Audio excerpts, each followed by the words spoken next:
Record भी कर रहा हूँ। और हम में से कौन बता सकता है हमने पिछले चैप्टर में क्या पढ़ा था? कौन कौन बता सकता है क्या पढ़ा था?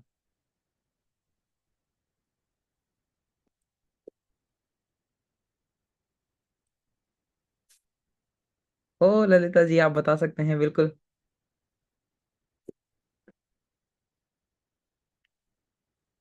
जय मसीह की सर। जय मसीह की।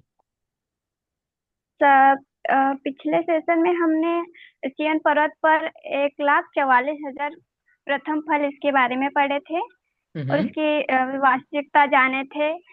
हम्म। अ, प्रकाशित वाक्य 14 में 1 से 5 तक परमेश्वर मतलब कि जो 1,44,000 है उनके बारे में उनकी तारीफ की है, क्योंकि उनके अंदर परमेश्वर का वचन अंदर बाहर से मतलब वचन से वो भरे हुए लोग हैं और मोहरित है। और उसके आगे हमने फिर क्या पढ़ा था?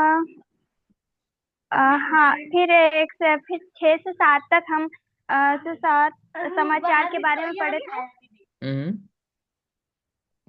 और फिर उसके बाद 8 8 से 12 तक उनका न्याय जिन्होंने पशु की छाप प्राप्त की है। सर, मैं हेडिंग हेडिंग की आपको बता रही हूँ अभी। हाँ, कोई बात नहीं, आप जैसा शेयर करना चाहते कर सकते हैं। जी सर। और फिर प्रकाशिता के 13 में हाँ, जो मृतक प्रसव में मरते हैं लिखे वे अब से धन्य है। मतलब हम्म। जो पाप में मरते हैं और मसीह में जिंदा है वो धन्य है। बिल्कुल। और हाँ, और फिर 14 में 14 से 16 तक परमेश्वर के फलों की कटनी। हम्म। जो लोग परमेश्वर के वचन से मुहरित है उनकी कटनी की जाती है। हम्म। और फिर वो हाँ, और आपने बताया था कि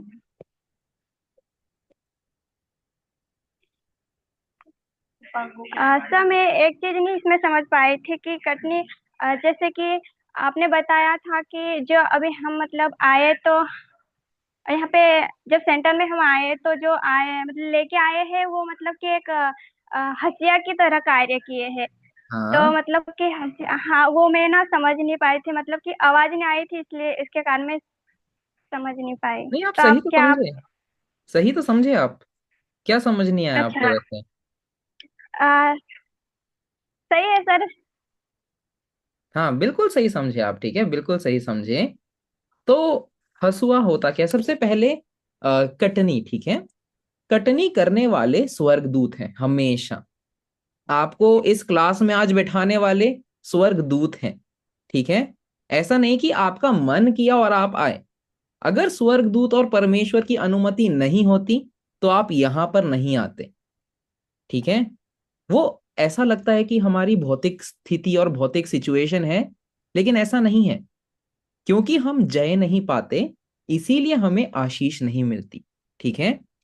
तो जो व्यक्ति यहां पर बैठा नहीं है, उसे लग रहा होगा कि आज मेरा कुछ काम था या मेरी कुछ चीजें थी इसीलिए नहीं आया, लेकिन ऐसा नहीं होता है।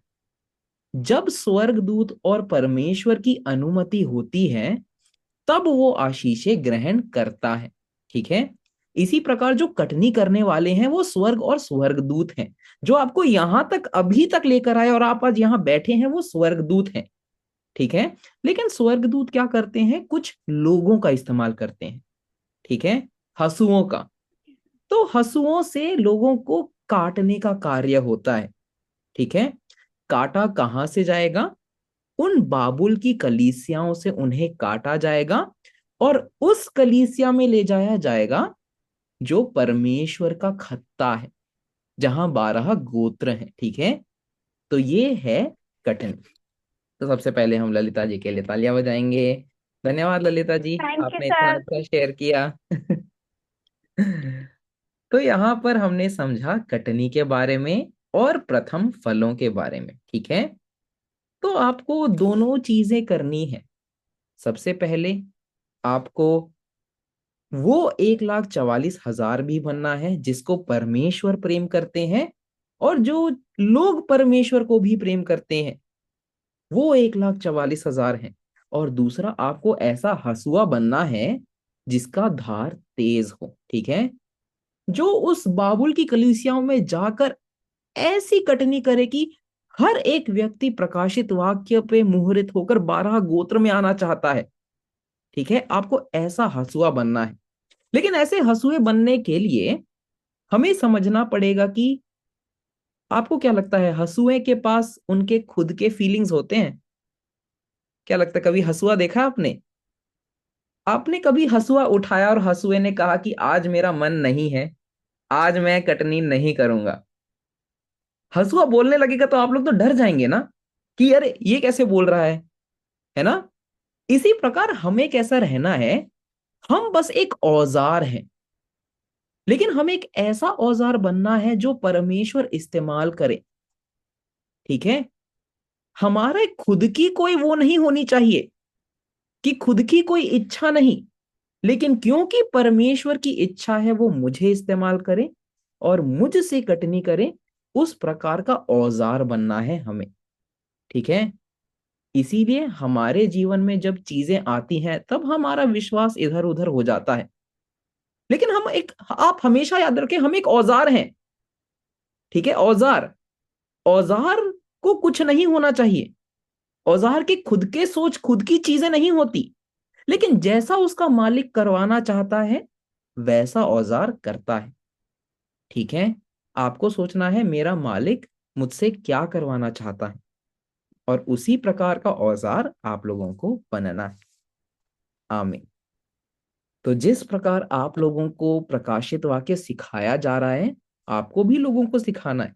ठीक है, इसीलिए जो ये प्रकाशित वाक्य की जर्नी है ना, ये प्रकाशित वाक्य 22 तक मेरा काम खत्म हो जाएगा। इसके बाद आपको करना क्या है?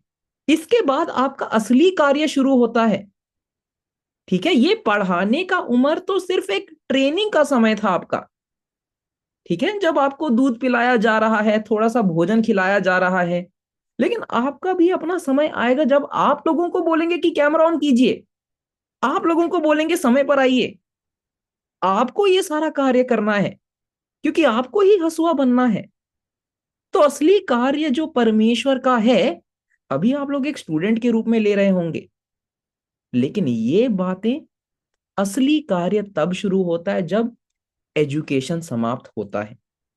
ठीक है, दुनिया में भी ऐसा ही है, क्योंकि जब आपने पढ़ाई कर ली, उसके बाद आप कैसे जीवन निभाते हैं उसमें दिखता है कि आपने क्या पढ़ाई की है।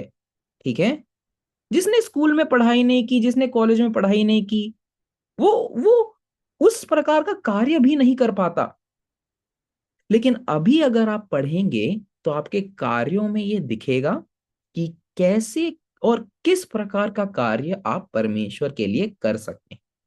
ठीक है, और ऐसा नहीं है कि आपको पढ़ाना ही है, यही करना है। ठीक है, परमेश्वर का कार्य करने के बहुत तरीके हैं, वो आपको पता लगेगा जैसे जैसे आप आगे जाते जाएंगे। ठीक है, आज आपको मैं पढ़ा रहा हूं, मुझे नहीं पता था कि मैं पढ़ाता हूं। ठीक है, मैंने कभी पढ़ाया नहीं है। आपको पढ़ाने से पहले मैंने तो हिंदी में कभी पढ़ाया भी नहीं था। ठीक है, हिंदी में मैंने बाइबल पढ़ी भी नहीं थी। ठीक है, तो इतना था, यानी कि अभी मैं आप लोगों को पढ़ा रहा हूं, और ये मेरा कार्य नहीं है। अगर ये मेरा कार्य होता तो मैं ये कर नहीं पाता। ये परमेश्वर मेरे मुझे इस्तेमाल करके बस आप लोगों को ये चीजें बता रहे हैं। मैं एक औजार हूं और कुछ भी नहीं, मेरी खुद की सोच नहीं, मेरे खुद की समझ नहीं। जैसा परमेश्वर मुझे इस्तेमाल करेंगे, मुझे वैसा करना है। ठीक है, इसीलिए ये सारी बातें जो आप पढ़ रहे हैं, ये सारी बातें आपको आगे जाकर समझनी है और उस पर अमल रखना है। मैं कौन सी लैंग्वेज में पढ़ाता था? मैं इंग्लिश में पढ़ाता था इससे पहले। ठीक है, तो लेकिन हिंदी के रिक्वेस्ट ज्यादा आते थे तो हिंदी में मुझे शिफ्ट किया गया था। तो अब आप लोगों को इसके साथ मैं हिंदी में हूँ। इसके पहले एक बार हिंदी में पढ़ाया था और ये दूसरी बार है बस। तो आशा करता हूँ कि आप लोग भी अपनी सोच से नहीं चलेंगे। ठीक है, जैसा परमेश्वर चाहता है वैसा करेंगे। आमीन। तो चलिए हम आज के सेशन की ओर बढ़ते हैं और हम एक छोटा सा प्रार्थना करते हैं। तो चलिए हम प्रार्थना करें। हे सर्वशक्तिमान पिता परमेश्वर, नए आकाश और नई पृथ्वी के रचनाकार, शिंचोन जी के 12 गोत्रों के रचनाकार, धन्यवाद परमेश्वर, ताकि आज तूने हमें उस बीज से जन्मने का मौका दिया जो बीज 2000 सालों से ढूंढ रहा था अपना जगह। लेकिन आज तूने हमारे हृदयों में उस बीज को बोया, ताकि आज हम कटनी के लिए तैयार हों और कटनी होकर हमारे उन 12 गोत्रों में नाम लिखा जाए, जिन 12 गोत्रों की तू 6000 वर्ष से अ, इंतजार कर रहा था। परमेश्वर, ये 6000 वर्ष से तेरा इंतजार आज के समय में समाप्त होता है, क्योंकि आज वो लोग आएंगे जो प्रकाशित वाक्य के वचन से मुहरित होंगे, जो 1,44,000 होंगे। इसीलिए परमेश्वर अपने दूतों को भेज, ताकि हमारा हृदय उन 1,44,000 बनने के लिए हो, वो सच्चे पादरी बनने के लिए हो, वो सच्चे याजक बनने के लिए हो, ना कि दुनिया द्वारा कहलाए गए लोग। परमेश्वर, हम में काफी बुरी चीजें हैं, लेकिन फिर भी तूने हम पर दया दिखाई और ये वचन दिया। इसीलिए हम धन्यवाद कहना चाहते हैं, और धन्यवाद अपने कार्यों से दिखाना चाहते हैं, ना कि अपने मुंह से। इसीलिए परमेश्वर, जो भी चीजें हम करें, हमेशा उसमें परमेश्वर का वचन और परमेश्वर की आज्ञा और परमेश्वर की इच्छा रहे। यह हम प्रार्थना रखते हैं हमारे प्रभु यीशु मसीह क्रीस्त के नाम से। आमीन। आमीन। आशा करता हूं हमारी प्रार्थना स्वर्ग तक पहुंची हो। तो चलिए हम आज का सेशन भी शुरू करते हैं।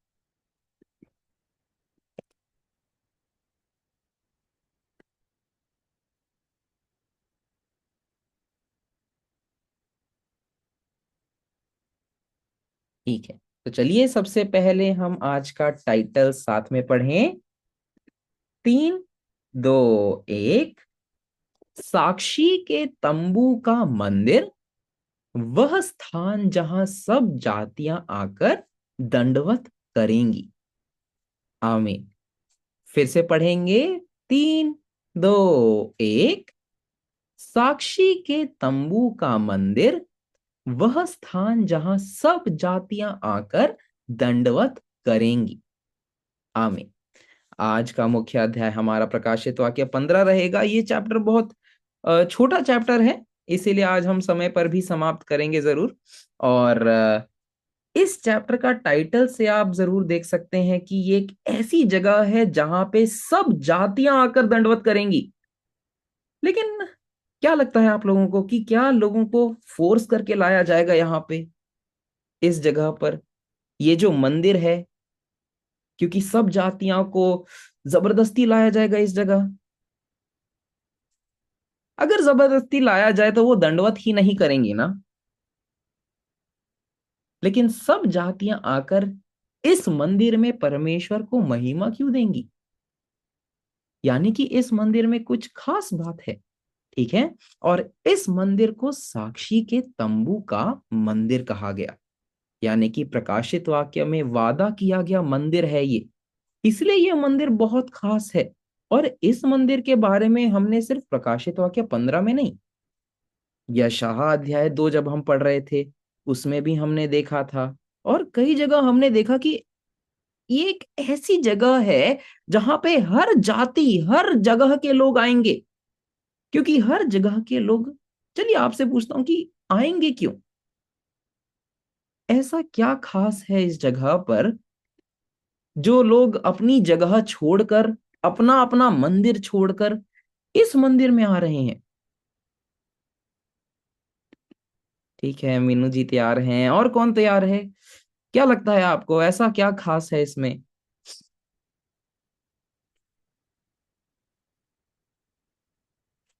चलिए इससे इससे आसान सवाल पूछता हूँ, ठीक है? इससे आसान सवाल पूछता हूँ। तो जब आप लोग मंदिर जाते थे, यानी कि आप लोग जब कलीसिया जाते थे, तो आपके कलीसिया चुनने का क्या तरीका था? कि आपने कैसे चुना कि मुझे इस कलीसिया में जाना है? क्या क्या आंसर हो सकते हैं? चलिए मीनू जी, इसका आंसर आप कर सकते हैं। क्या क्या आंसर हो सकते हैं? जय मसीह की सर। जय एक्चुअली मसीह क्या, की। जब मैं दूसरे धर्म से, क्योंकि मैं हिंदू धर्म से विश्वास करती थी, और जिस अच्छा। दिन मैं पहली बार चर्च गई थी, जिस दिन मैंने पहली बार प्रार्थना की थी, और हम्म। मुझे ये समझ में आया कि जो आज तक हम जिन मूर्तियों की पूजा कर रहे हैं, जिनके पीछे भाग रहे हैं, वो सिर्फ मूर्ति ही है, इनका हम्म। कोई आंसर नहीं है। लेकिन जिस दिन मैंने परमेश्वर के वचन को सुना और परमेश्वर को जाना कि वो मुझसे कितना प्यार करता है, मैंने दुनिया की बात नहीं की, मुझे हम्म। पता चला कि एक छोटे छोटे प्रोमिसेस हैं जो उसने अपने वचन के थ्रू हमसे किए हुए हैं, अपनी आशीषों के विषय में, अपने सारी चीजों के विषय में, कि कुछ ही चीजें होती हैं अगर हम परमेश्वर के वचन के अनुसार चलेंगे। आज तक दुनिया के लोग हमें बताते हैं कि हम स्वर्ग ऐसे जा सकते हैं, हमें सच्चा वचन यहाँ मिल सकता है, हम इस तरीके से जा सकते हैं, लेकिन वो सब झूठ था। जिस दिन मैं कलीसिया से जुड़ी, मुझे ये पता चला कि अगर हम परमेश्वर से डायरेक्ट रिलेशन रखेंगे और परमेश्वर के वचन के अनुसार चलेंगे, तो हमें किसी मंदिर जाने की जरूरत नहीं, क्योंकि परमेश्वर हमारे अंदर वास करता है, हम परमेश्वर का मंदिर है। तो मैंने इसलिए कलीसिया जाना स्टार्ट किया था। ओह अच्छा, ठीक है। Thank you Meenu ji answer करने के लिए। और भी आंसर आए हैं मेरे पास। अच्छा, किसी ने कहा है नजदीक है इसीलिए। बहुत अच्छा आंसर है, ठीक है। काफी लोग इसीलिए चुनते हैं क्योंकि वो कलीसिया नजदीक है ना। या तो आपके माता पिता जाते होंगे उसी कलीसिया, है ना। या तो रिश्तेदार जाते हैं और रिश्तेदारों ने बोला इधर आ जाइए, यहाँ पे अच्छे है, माहौल है। या फिर वहां पे गाने अच्छे चलते हैं, ठीक है, वर्शिप किसी को अच्छा लगता है, ठीक है। या तो किसी में चंगाई होती है, लोग उस जगह बहुत जाते हैं, ठीक है। या तो किसी को भौतिक आशीषें मिलती हैं, लोग उस जगह भी बहुत जाते हैं। लेकिन कभी लोगों ने ये नहीं सोचा कि क्या उधर परमेश्वर का वचन है या नहीं, है ना। हमेशा आप देखेंगे कि जब लोग कलीसिया चुनते हैं तो अपने बेनिफिट से चुनते हैं। सबसे पहला नजदीक है इसीलिए, है ना। नजदीक है, यहाँ पास में है, 5 मिनट का रास्ता है, वहां जाऊंगा और वहां से आ जाऊंगा, ठीक है। यहाँ पे बेनिफिट किसका हुआ? परमेश्वर का तो नहीं हुआ। आपका बेनिफिट हुआ क्योंकि वो कलीसिया नजदीक थी, है ना। आपके माता पिता जाते हैं, ठीक है। अब आपके परिवार वाले जा रहे हैं तो आपको सहायता मिलेगी आने जाने में, आपके रिश्ते अच्छे बनेंगे, है ना। इसमें बेनिफिट किसका हुआ? आपका हुआ, ठीक है। तो कहीं ना कहीं हम जब कलीसिया हमने चुनी तो हमने खुद और अपने भौतिक सोच और अपने भौतिक बेनिफिट के लिए चुनी थी, ठीक है। जो लोग चंगाई जाते हैं वो किसके लिए जाते हैं? खुद के लिए ही जाते हैं ना। परमेश्वर की इच्छा सोचकर तो नहीं जाते। तो यहां हमें समझना है कि फिर इस मंदिर में हर जगह से लोग आ क्यों रहे हैं, ठीक है। क्या पता ये मंदिर आपके घर के पास ना हो, फिर भी लोग अलग अलग जातियों से आ रहे हैं, अलग अलग जगह से आ रहे हैं, ठीक है। क्या पता इस मंदिर में चंगाई ना हो, लेकिन फिर भी अलग अलग जगह से आ रहे हैं। लेकिन इस मंदिर में ऐसा कुछ खास है जो हर जातियों के लोगों को एकत्रित कर रहा है, ठीक है। ऐसा क्या है? क्या यहाँ के पादरी बहुत फेमस पादरी हैं? ठीक है, ऐसा कुछ नहीं है, है ना। ऐसा कुछ नहीं है। लेकिन यहां पर क्या है? सच्चाई, ठीक है। और यशायाह अध्याय 2 में भी देखा हमने कि सच्चाई और कानून सिय्योन से निकलेगा, ठीक है। और वो सच्चाई जब लोग सुनेंगे तब उन्हें समझ आएगा कि परमेश्वर कहां से कार्य कर रहा है और किस मंदिर से कार्य कर रहा है। इसीलिए ये साक्षी के तंबू का मंदिर इतना कीमती है, ठीक है। मुझे ना 1 मिनट दीजिएगा, मैं 1 मिनट में आता हूं, ठीक है।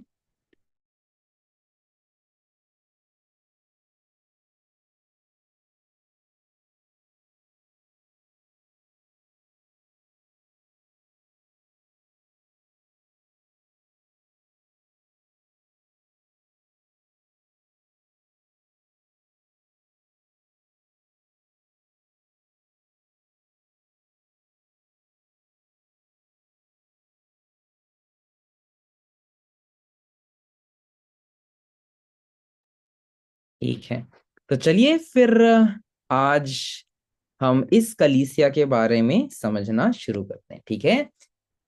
तो सबसे पहले चलिए हम पढ़ते हैं प्रकाशित वाक्य अध्याय 15, उसकी पहली आयत। प्रकाशित वाक्य अध्याय 15 उसकी पहली आयत। महिमा जी क्या आप पढ़ सकते हैं? जय मसीह की सर। जय मसीह की।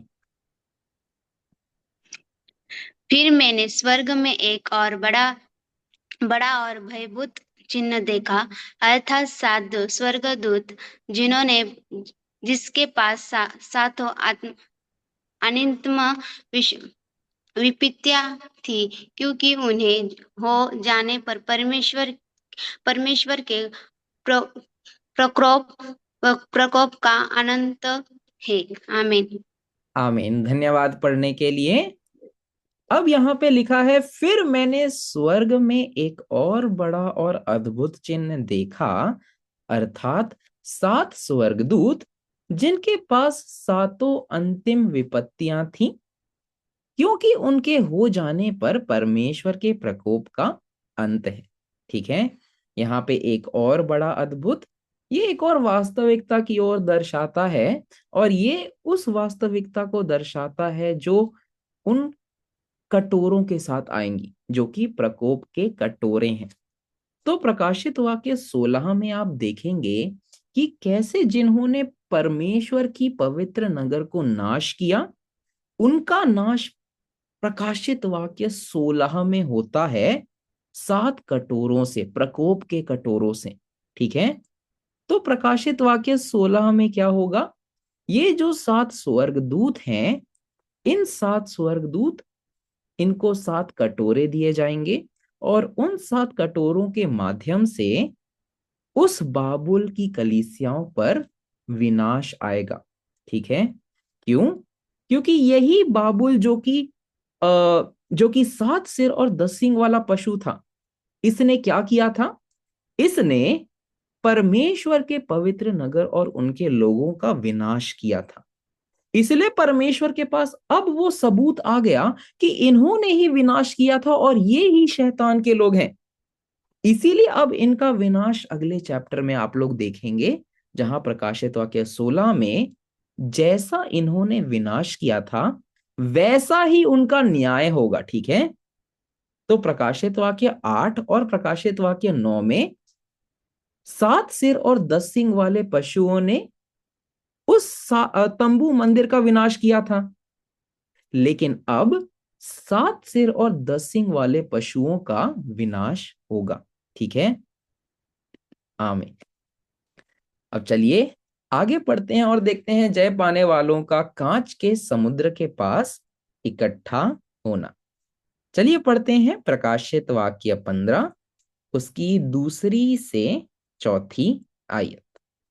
रविंद्र जी क्या आप पढ़ सकते हैं?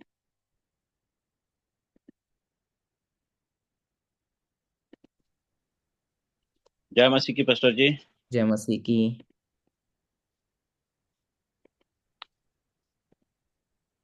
तब मैंने आग मिले हुए कांच का सा एक समुद्र देखा, और जो लोग उस पशु पर और उसकी मूर्ति पर और उसके नाम के अंक पर जयवंत हुए थे, उन्हें उस कांच के समुद्र के निकट परमेश्वर की वीणाओं को लिए हुए खड़े देखा।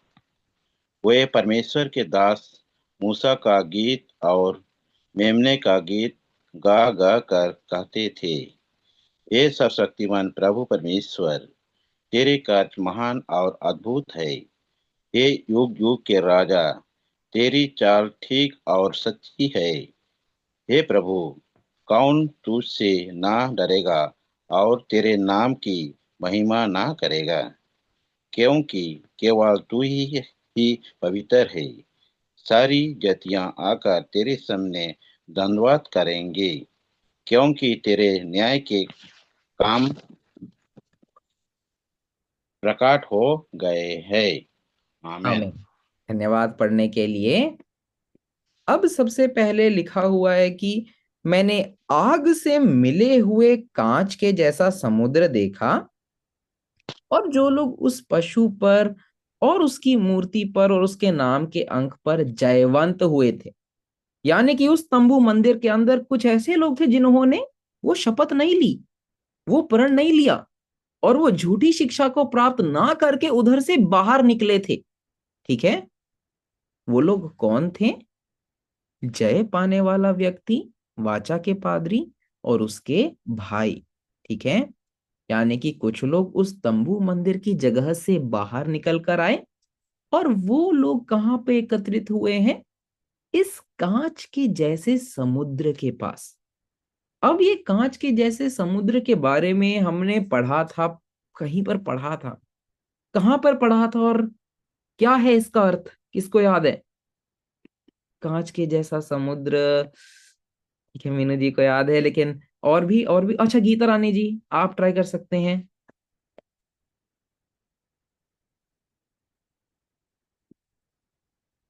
हाँ जी, जय मसीह के सर। जय मसीह की। जी, मूसा के समय में जी यहोवा ने मूसा से कहा था कि तम्बू हम्म। के अंदर एक पीतल का हौद बनाना है जी। उसमें तो तम्बू मंदिर में अगर बिना कोई कोई व्यक्ति हाथ धोए बिना उसके अंदर जाएगा तो मृत्यु को प्राप्त करेगा, बहुत भौतिक और आत्मिक रूप से सर। जैसे सियोन मिशन के अंदर में जहाँ पर परमेश्वर का सच्चा वचन मिलता है, प्रगट वचन। और जी वो अपनी पुरानी शिक्षा को धोकर नए, मतलब यानी ये हम्म। सिंचोन जी के में प्रवेश करता है जी। बिल्कुल सही, बिल्कुल सही। हम गीता रानी जी के लिए तालियां बजाएंगे। ठीक है, तो बहुत अच्छा आंसर है। और यहाँ पे समुद्र का इस्तेमाल हुआ है, लेकिन हमें कंफ्यूज नहीं होना। ठीक है, क्योंकि ये कांच का जैसा समुद्र स्वर्ग में है। अब इसे कांच का जैसा समुद्र क्यों कहा गया है? क्योंकि इस पानी में बिल्कुल भी कोई गंदगी नहीं है, इसलिए कांच के जैसा कहा गया है। उतना साफ है, यानी कि परमेश्वर के वचन में जरा सी भी कमी नहीं है। ठीक है, इसीलिए इसको कांच का सा समुद्र कहा गया है। अब ये परछाई में हमने कहा देखी थी? मूसा के तंबू में। ठीक है, मूसा के तंबू में। अब मूसा के तंबू में क्या रीति थी और क्या रिवाज था? क्योंकि मूसा का तंबू जो था वो स्वर्ग के अनुसार ही बना था, है ना? एक छाया था वो स्वर्ग का, यानी जैसा स्वर्ग में है उसका एक छाया के रूप में मूसा को बनाने की आज्ञा दी गई थी। अब मूसा ने वो तंबू बनाया और उसके बाहर एक पानी की हौदी लगाई। ठीक है, अब प्रथा क्या थी कि उस तंबू में घुसने से पहले उन पादरियों को वो उस पानी से स्वयं को धोना होता था। लेकिन अगर वो ना धोएं और वो उस मंदिर के अंदर चले जाएं तो उनकी प्राण जा सकती है। ठीक है, तो बिना धोए वो परमेश्वर के साथ भेंट नहीं कर सकते थे। लेकिन वो सारी बातें एक छाया थी, वो सारी बातें एक छाया थी। और ये बातें पूरी कब होती हैं? ये सारी बातें प्रकाशित वाक्य के समय पूरी होती हैं, जब वो स्वर्ग का राज्य पृथ्वी पर बनता है, जब वो साक्षी के तंबू का मंदिर इस पृथ्वी पर बनता है। ठीक है, इसीलिए आज के समय कोई भौतिक पानी नहीं जिसके द्वारा आप धोएंगे। लेकिन आज के समय अगर किसी को शिंचोंजी की कलीसिया में जाना है, सबसे पहले उन्हें स्वयं को धोना पड़ेगा। किससे धोना पड़ेगा? इस प्राथमिक, इस मध्यतम और इस अंतिम स्तर से, जिससे आप लोग जा रहे हैं, जिससे आप लोग परीक्षा लिख रहे हैं। हर बार आप जब परीक्षा लिखते हैं आप लोग क्या करते हैं? आप लोग स्वयं को धोते हैं और अंदर वो सच्चा वचन रखकर अपनी पुरानी सोच निकालते हैं। ठीक है, इसीलिए ये सियोन मिशन केंद्र या ये जगह जहां से आप पढ़ रहे हैं, ये उस साक्षी के तंबू में का मंदिर में जाने से पहले का पानी की हौदी है, या कांच का समुद्र है, जहां से आप लोग स्वयं को धोकर, धोने के बाद ही आप लोग उस जगह जाएंगे। लेकिन बाय चांस यहां पर किसी ने अच्छे से समझ नहीं आया वचन, अच्छे से स्वयं को धोया नहीं, तो उस मंदिर में तो चले जाएंगे, लेकिन जाने के बाद भी क्योंकि उन्होंने स्वयं को अच्छे से धोया नहीं था, वो उनकी आत्मिक मृत्यु हो जाती है। ठीक है, क्योंकि उन्हें वचन समझ नहीं आया, इसलिए वो क्या कहेंगे? वो लोग कहेंगे ये सब क्या हो रहा है, ये सब मुझे नहीं पता क्या है ये। क्यों? क्योंकि उन्होंने यहाँ पर स्वयं को अच्छे से धोया नहीं। इसलिए जो आपको कहा जाता है बार बार अच्छे से पढ़िए, ये सारी चीजें उस मंदिर में जाने से पहले स्वयं को धोने की है, ठीक है। और अगर हम लोग स्वयं को धो नहीं पाए और फिर भी उस मंदिर चले जाते हैं, तो परमेश्वर क्या कहेंगे? परमेश्वर कहेंगे कि तुम्हारा विवाह का वस्त्र है कहां? ये वस्त्र सफेद ही नहीं है, और उस जगह से हमें निकाल दिया जाएगा, ठीक है। इसीलिए हमें समझना ये समय हमारे धोने का समय है।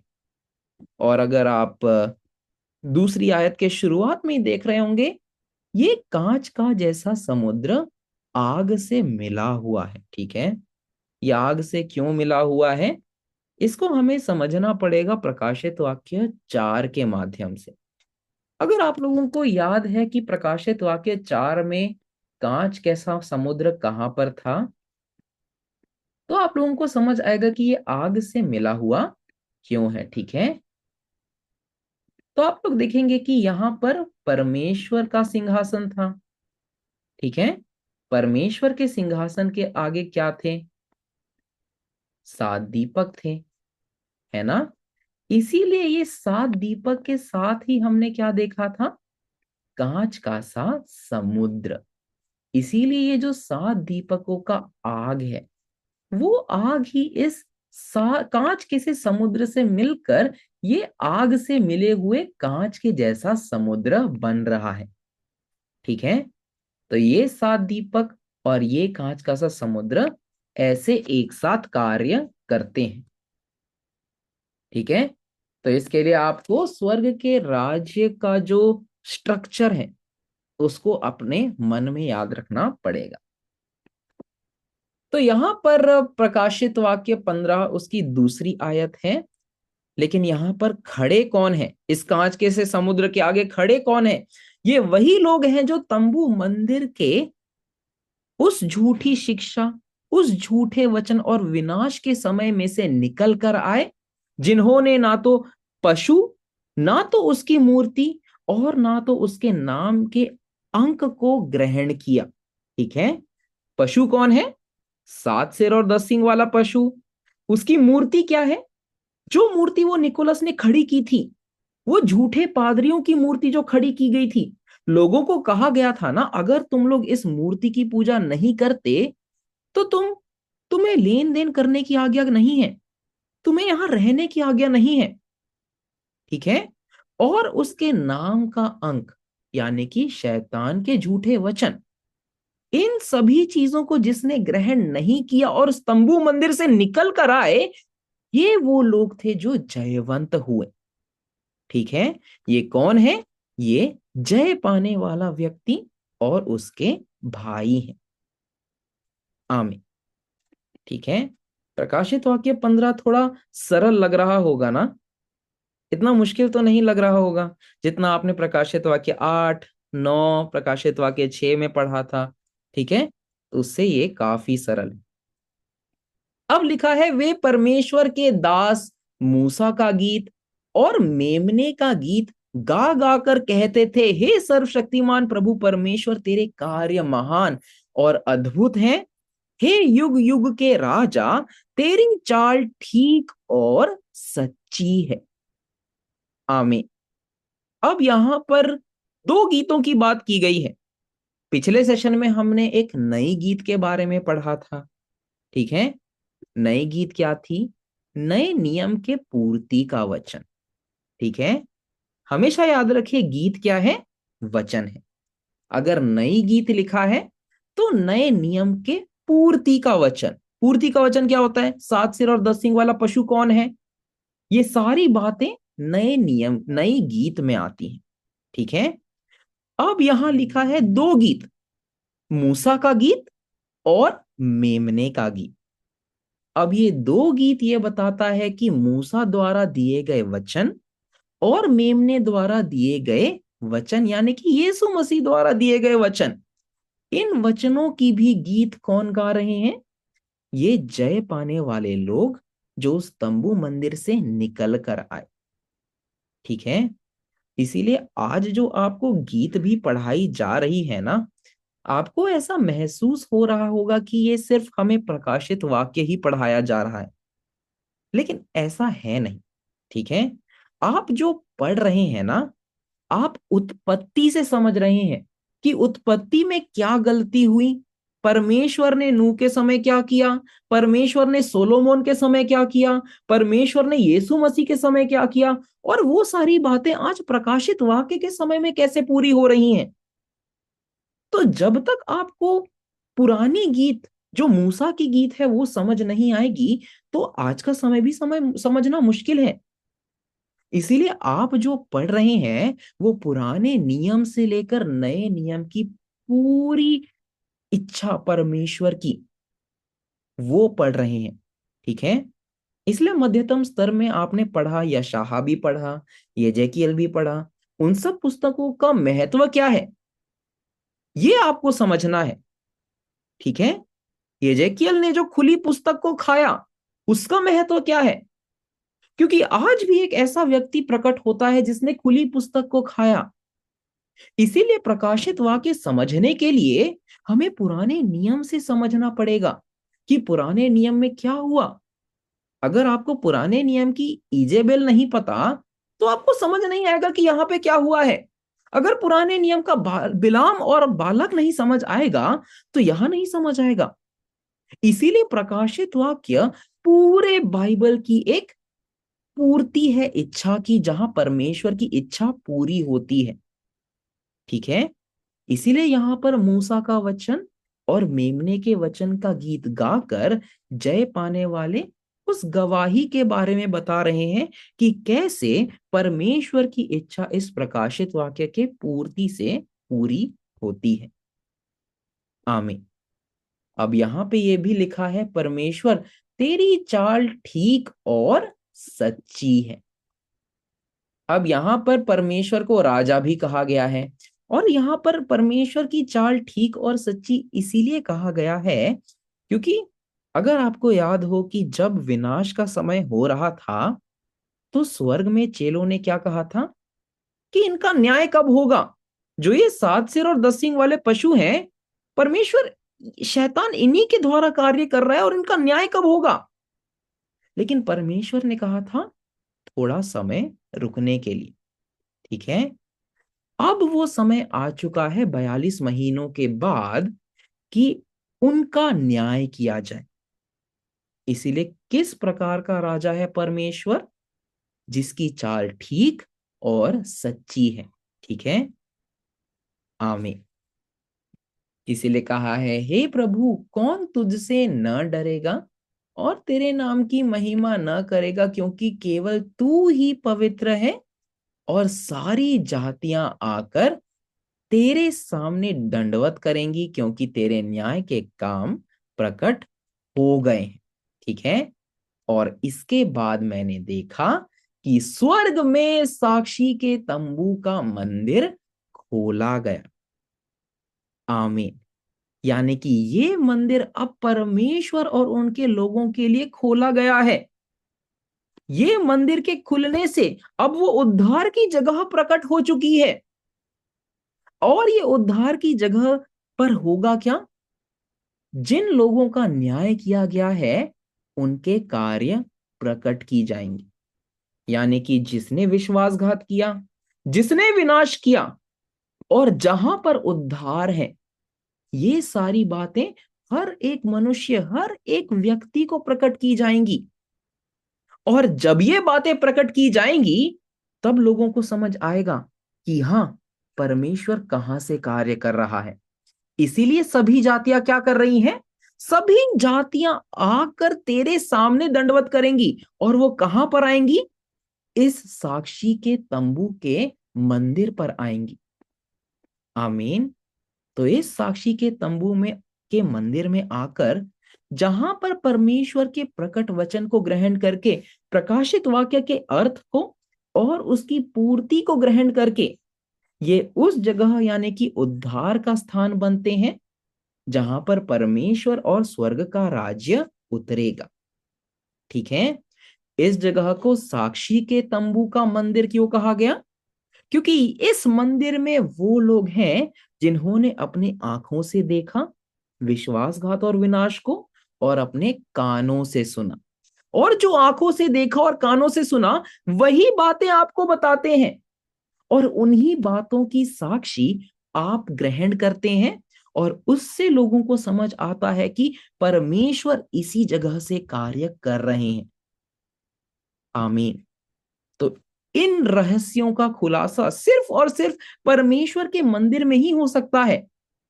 तो जैसे ही 42 महीने का विनाश समाप्त होता है, ये जगह जो कि साक्षी के तंबू का मंदिर है, ये जगह खोली जाती है।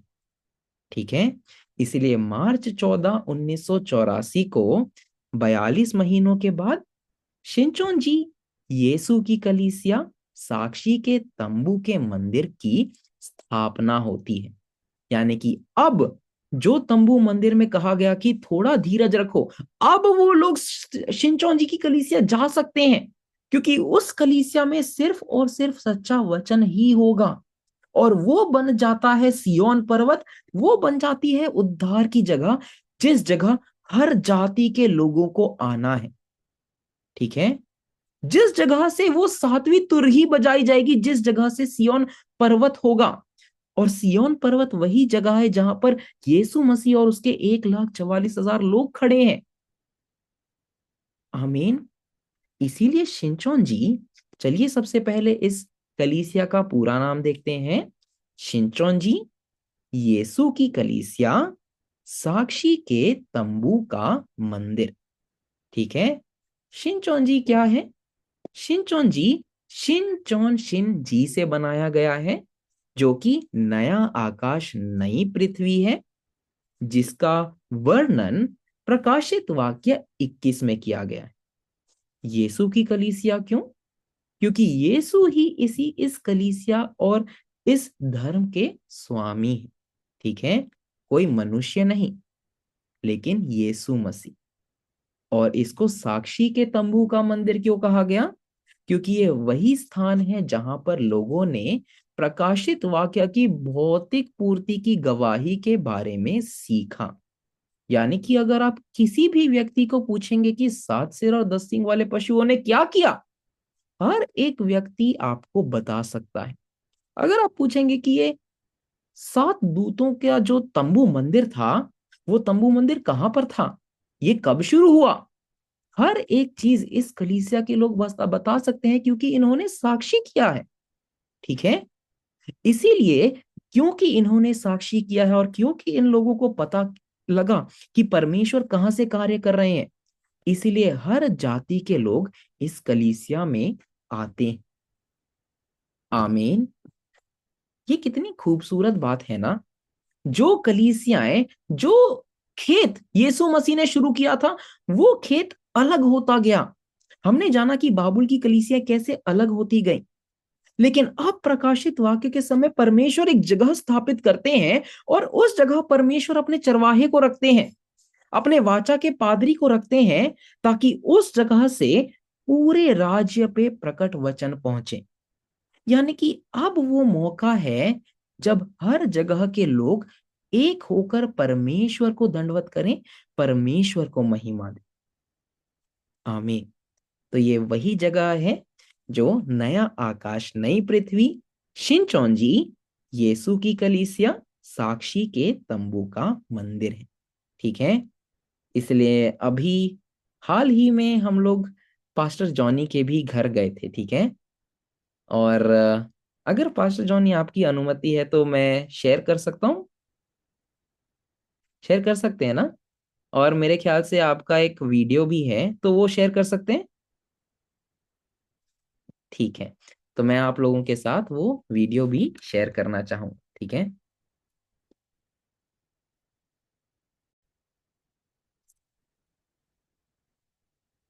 मैं परमेश्वर का धन्यवाद देता हूँ आज इस समय के लिए कि इस परमेश्वर ने मुझे मौका दिया कि मैं अपनी उन बातों को जो परमेश्वर ने मेरे जीवन में कार्य किया, मैं परमेश्वर को धन्यवाद देता हूँ कि मैं पिछले 6-7 साल से सेवा कर रहा था तो परमेश्वर के वचनों को जो भी सीखता, वो सारी बातें हमने जो कुछ सीखता था और लोगों को भी सिखाता था, और अन्य पास्टरों के बीच में भी जो भी बातें होती थी, उन सारी बातों को वचन के द्वारा हमने बहुत बार सीखा भी।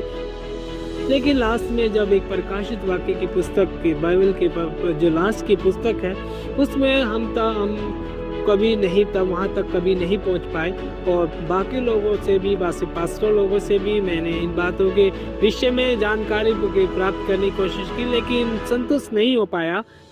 लेकिन मैं परमेश्वर का धन्यवाद देता हूँ कि मैं इस कलीसिया के लिए, जो साक्षी का तंबू शिमशोन जी की कलीसिया है, जिसने के द्वारा आज मैं उन बातों को, जिसके अंदर मेरी भूख थी कि प्रकाशित वाक्य के उन रहस्यों को, जो पिछले कई समय से मैं उन्हें प्रकाशित वाक्य की पुस्तक को पढ़ता तो था, लेकिन उन रहस्यों को समझ नहीं पाता था। इन सचमुच इन वचनों का सच्चाई क्या है, कौन सी गहराई है इनके वचनों के अंदर। परमेश्वर को धन्यवाद दे। थैंक यू प्रभु।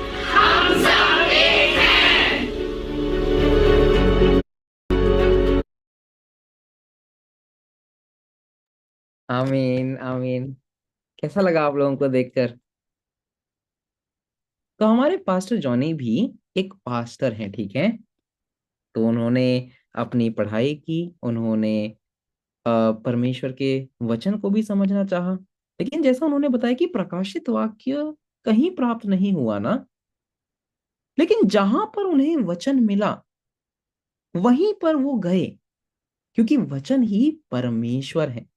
इसीलिए उन्होंने अपने घर में भी, आप देखेंगे कि साइन बोर्ड लगाया कि ये अब शिनचोंजी यीशु की कलीसिया साक्षी के तंबू का मंदिर है, क्योंकि इस जगह परमेश्वर के प्रकाशित वाक्य के लोग आएंगे और इस जगह से वो सीख पाएंगे।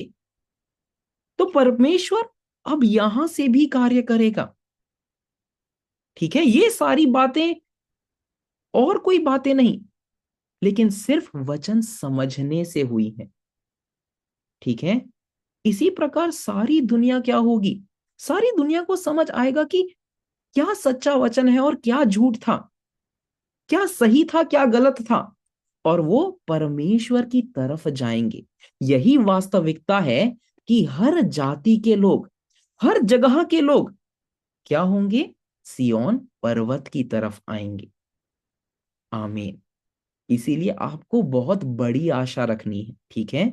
इसलिए आपको बहुत बड़ी आशा रखनी है, और सिर्फ पादरी नहीं, सिर्फ उनकी कलीसियाएं नहीं, बल्कि आज के समय में दूसरे धर्म के लोग भी समझ रहे हैं, ठीक है। तो अगर मैं अपने एक्सपीरियंस से बताऊं, मुझे अलग अलग धर्मों के बीच में भी बात करना पड़ता है, और ये भी परमेश्वर का कार्य है, ठीक है, कि जहां हम अलग अलग धर्मों के बीच में परमेश्वर के कार्य के बारे में, और हर जगह से हम समझते हैं कि बाइबल में ये बात क्या है, जैसे उनके ग्रंथों में ये बात क्या है, और हम वो बातचीत करते हैं, ठीक है। तो एक ऐसा बौद्ध धर्म के गुरु हैं जिन्होंने शिनचोन जी की कलीसिया से प्रकाशित वाक्य के वचन को पढ़ा, और वो स्नातक भी हुए, ठीक है। अगर मैं बताऊं तो वो बहुत अच्छे स्टूडेंट थे, बहुत अच्छे, ठीक है। और उनकी बातचीत होती रहती है मेरे से, वो नागपुर से भी हैं, और वो इतने अच्छे स्टूडेंट हैं, और वो कहते हैं, वो गर्व से कहते हैं कि मेरा स्नातक शिनचोन जी यीशु की कलीसिया से हुआ है, हमें वचन में जोड़ना और घटाना नहीं है। वो ऐसा कहते हैं अपने मुंह से। यानी कि हर एक धर्म को भी समझ आएगा कि परमेश्वर कहां से कार्य कर रहा है और परमेश्वर का वचन क्या है। आज के समय में जो लोग इस वचन को मना करेंगे, वो मना जरूर करेंगे, और उनको कोई बदल नहीं सकता। लेकिन एक समय ऐसा आएगा जब उन्हें भी वो घटी समझ आएगी, जब उन्हें भी समझ आएगा कि हमने एक गलती की थी। इसीलिए जो समय आप लोगों को आज मिल रहा है ना, उस समय आपको परमेश्वर के वचन के छाप को ग्रहण करना ही है, और ये समय सबको नहीं मिलता। आपको अगर लग रहा होगा हम जो 35-36 लोग हैं, हम अपनी मर्जी से आ रहे हैं, नहीं, क्योंकि परमेश्वर ने कुछ लोगों को मना किया, इसीलिए वो आज यहां तक नहीं पहुंच पाए। हमने शुरुआत 120-100 लोगों से की थी, लेकिन आज सिर्फ 36 क्यों है? लोगों को लग रहा होगा कि हमें अच्छा नहीं लगा इसलिए हमने छोड़ा। ऐसा नहीं होता, क्योंकि परमेश्वर ने उन्हें आज्ञा नहीं दी इसीलिए वो नहीं है। लेकिन हमें आज वो आज्ञाकारी व्यक्ति बनना है और परमेश्वर के वचन को समझकर इस साक्षी के तंबू के मंदिर का हिस्सा बनना। ठीक है? तो प्रकाशित वाक्य जब तक आपके अंदर रहेगा, जब तक वो छपा हुआ रहेगा, चाहे कोई व्यक्ति आपको निकालना भी चाहे, वो निकाल नहीं सकता। ठीक है? इसलिए उस वचन को अपने अंदर छपे हुए रखें। आमीन। तो चलिए हम आखिरी आयतों को पढ़कर आज का सेशन समाप्त करें। तो चलिए हम पढ़ते हैं प्रकाशित वाक्य 15 उसकी 6 से 8वीं आयत। अर्चना जी, क्या आप पढ़ सकते हैं? जी, जय मसीह की। जय मसीह की। और वे सातों स्वर्गदूत जिनके पास सातों विपत्तियां थी, शुद्ध और चमकती हुई मणि पहने हुए, छाती पर सोना का पटुआ बांधे हुए मंदिर से निकले। और उन चारों प्राणियों में से एक ने उन सातों स्वर्गदूत को परमेश्वर के और जो युगान युग जीवता है प्रकोप से भरे हुए 7 सोने के कटोरे दिए। और परमेश्वर की महिमा और उसकी सामर्थ के कारण मंदिर धुएं से भर गया। और जब उन सातों स्वर्गदूत की सातों विपत्तियां समाप्त न हुई, तब तक कोई मंदिर में ना जा सका। आमीन। 8 हो गया जी। आमीन। धन्यवाद पढ़ने के लिए। तो यहाँ पर अब 7 कटोरों का कार्य आता है। ठीक है? लिखा है जो 7 स्वर्गदूत हैं उनको 7 कटोरे दिए जाएंगे। और ये 7 कटोरे, कटोरे हमेशा औजार हैं। ठीक है? हमेशा याद रखें, औजार क्या होते हैं? मनुष्य होते हैं। और परमेश्वर और स्वर्गदूत उन मनुष्यों के द्वारा अपना प्रकोप डालेंगे किसी पर। ठीक है? अब लिखा है कि परमेश्वर के जो युगानुयुग जीवता है प्रकोप से भरे हुए 7 सोने के कटोरे दिए गए। प्रकोप से भरे हुए सोने के कटोरे यानी कि वो मनुष्य जिनके द्वारा परमेश्वर और स्वर्गदूतों का प्रकोप उन 7 सिर और 10 सींग वाले पशुओं पर डाला जाएगा। ठीक है? इसलिए अगले चैप्टर की शुरुआत ही ऐसा है कि ये 7 सोने के कटोरे जो हैं, इन कटोरों को पृथ्वी पर डाला जाता है, जो आग से भरे हैं, जो प्रकोप से भरे हैं। ठीक है? और इनका न्याय होगा। और अगले सेशन में वो 7 सिर और 10 सींग वाले पशुओं का भी खात्मा होगा। सबसे इंटरेस्टिंग बात जो है, इंटरेस्टिंग बात आप देखेंगे कि जैसा प्रकाशित वाक्य 8 और 9 में इन्होंने विनाश किया था, उसी प्रकार प्रकाशित वाक्य 16 में इनका न्याय होगा। ठीक है? जैसा इन्होंने हत्या की उसी प्रकार से परमेश्वर अब इनका न्याय करेंगे। तो ये बात हम अगले चैप्टर में देखेंगे जरूर। लेकिन अब लिखा है परमेश्वर की महिमा और उसके सामर्थ्य के कारण मंदिर धुएं से भर गया। और जब उनके 7 स्वर्गदूतों की 7 विपत्तियां समाप्त न हुई, तब तक कोई मंदिर ना जा सका। आमीन। यानी कि अब जैसे ही ये कटोरे डाले जाएंगे, उस कटोरे की धुआं हर जगह फैली जाएगी। यानी कि उस जैसे इनका न्याय होगा, जैसे इन्होंने विनाश किया उसी प्रकार इनका न्याय होगा। और उस न्याय का धुआं यानी कि न्याय का समाचार हर जगह फैलेगा। ठीक है? और ये जब तक समाप्त नहीं होता तब तक इस मंदिर में कोई जा ना पाएगा, क्योंकि उसी माध्यम से वो जाएंगे कि कैसे इस 7 सिर और 10 सींग वाले पशुओं का न्याय हुआ। उसी बातों को सीखते हुए वो उस नए मंदिर में जाएंगे जो नया मंदिर स्थापित किया गया है। आमीन। तो ये वही लोग हैं जिन्होंने पशु की छाप प्राप्त नहीं की, जो जय पाने वाले लोग हैं। और ये प्रकाशित वाक्य 16 में न्याय का कार्य किया जाएगा। आमीन। तो आशा करता हूं आज के सेशन से आपको बहुत आशीष प्राप्त हुई हो और आप समझ पाए हो कि जो ये साक्षी के तंबू का मंदिर है, ये किस प्रकार का मंदिर है और लोग यहाँ पर क्यों आ रहे हैं। इनको ना तो एक चीज भौतिक मिल रही है, कुछ भी भौतिक नहीं प्राप्त हुआ, लेकिन क्योंकि इनको समझ आया परमेश्वर कहाँ से कार्य कर रहे हैं, इसीलिए ये लोग यहाँ पर आए। ठीक है, परमेश्वर आत्मा है और परमेश्वर की श्रद्धा भी आत्मा में ही की जाती है। इसीलिए यहाँ पर वो लोग हैं जो परमेश्वर की श्रद्धा और परमेश्वर की महिमा वचन से करते हैं। इनके अंदर वचन, इनके बाहर वचन, और उसी प्रकार के लोग आप लोगों को बनना है। ठीक है, तो मैं आशा करता हूं जब 1,44,000 पूरे होंगे, हम सभी के नाम उस 1,44,000 में लिखे जाएंगे। ठीक है, लिखे जाएंगे या नहीं लिखे जाएंगे? आपको कॉन्फिडेंट रहना है ना, कॉन्फिडेंट रहना है कि लिखे जाने चाहिए और उस प्रकार का मेहनत आपको करना है। लेकिन कोई अगर कहेगा कि नहीं इतना भी चलेगा, तो फिर यानी कि वो आलस ही है ना। अगर आप लोग सही में प्रेम करते हैं तो आप अपने आप मेहनत करते जाएंगे। ठीक है, आपको ये सोचकर मेहनत नहीं करना कि मैं ऐसा बनना चाहता हूं, मैं वैसा नहीं। आपको अपना प्रेम भरपूर रखना है और उस प्रेम से आप लोग मेहनत करेंगे और परमेश्वर आपको 1,44,000 बनाएगा। ठीक है, और वही सच्चे पादरी हैं, वही सच्चे लोग। ठीक है, आमीन। तो चलिए अभी के लिए हम लोग प्रभु प्रार्थना से समाप्त करते हैं। तो चलिए हम लोग प्रार्थना करें।